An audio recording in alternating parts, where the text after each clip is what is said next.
வணக்கம், இது நம்ம சேனல் ஆல் ஃப்ளேவர்ஸ் கிச்சன்.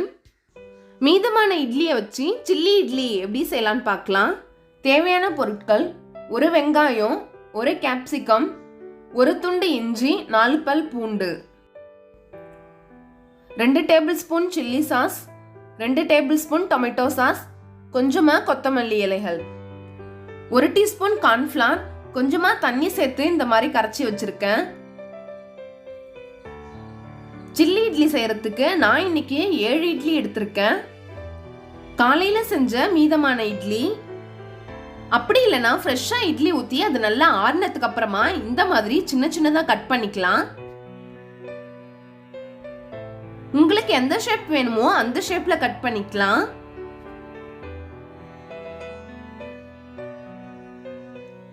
இந்த மாதிரி கட் பண்ணி எடுத்து வச்சுக்கலாம். இதே மாதிரியே மீதி இருக்கிற இட்லியும் கட் பண்ணிக்கலாம். வாணல்ல பொரிக்கிறதுக்கு தேவையான எண்ணெய் சேர்த்துக்கலாம்.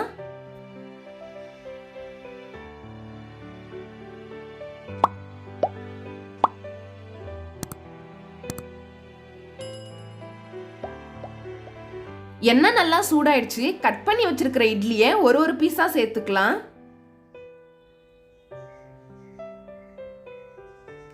எல்லாத்தையும் சேர்த்தாச்சு. இப்போ இதை லேசா கிளறி விட்டுடலாம்.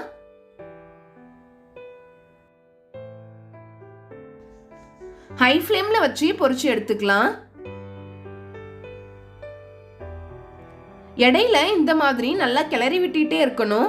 அப்போதான் எல்லா பக்கமும் வெந்து நல்லா மொறுமொறுன்னு வரும்.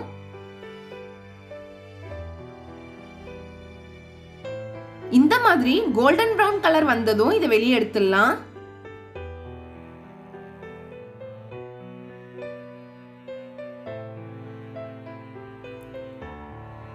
எண்ணெயில பொரிச்ச இட்லி நல்லா மொறுமொறுன்னு சூப்பரா இருக்கும்.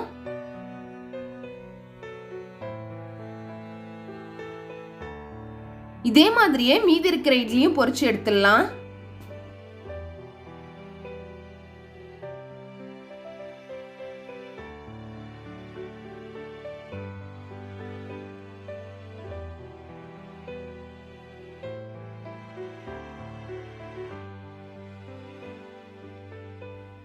வாணல்ல 2 டீஸ்பூன் எண்ணெய் சேர்த்துக்கலாம். எண்ணெய் நல்லா சூடானதும் ஒரு துண்டு இஞ்சி, 4 பல் பூண்டு இந்த மாதிரி சின்ன சின்னதா நறுக்கி சேர்த்துக்கலாம்.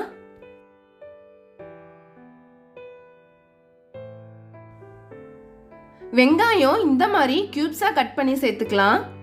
கேப்சிகமும் அதே மாதிரியே கட் பண்ணிக்கலாம்.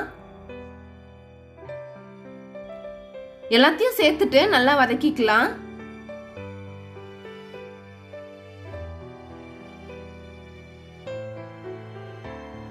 தேவையான அளவு உப்பு சேர்த்துக்கலாம். இட்லியில ஏற்கனவே உப்பு இருக்கும், அதனால கொஞ்சமா சேர்த்தா போதும். இப்போ இதுல சாஸ்லாம் சேர்த்துக்கலாம். 2 table spoon red chilli sauce, 2 table spoon tomato sauce சேர்த்துட்டு இதை நல்லா கலந்து விட்டுக்கலாம்.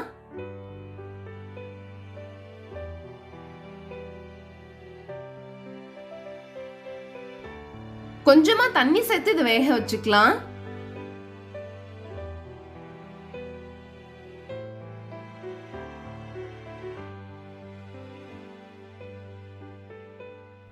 வெங்காயம், கேப்சிகம் எல்லாம் நல்லா வெந்துருச்சு. இப்போ இதுல கரைச்சி வச்சிருக்கிற கார்ன்ஃப்ளவர் சேர்த்துக்கலாம். இது சேர்த்த உடனே கெட்டி ஆயிடும். சேர்த்துட்டு நல்லா கிளறி விட்டுடலாம். இப்போ இதுல நம்ம பொரிச்சு வச்சிருக்கிற இட்லியை சேர்த்துக்கலாம். சேர்த்து நல்லா கிளறி விட்டுக்கலாம்.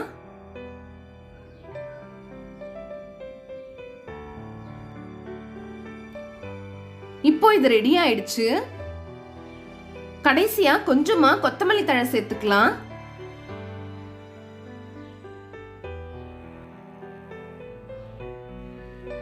சேர்த்துட்டு இது ஒரு வாட்டி நல்லா கிளறி விட்டுடலாம்.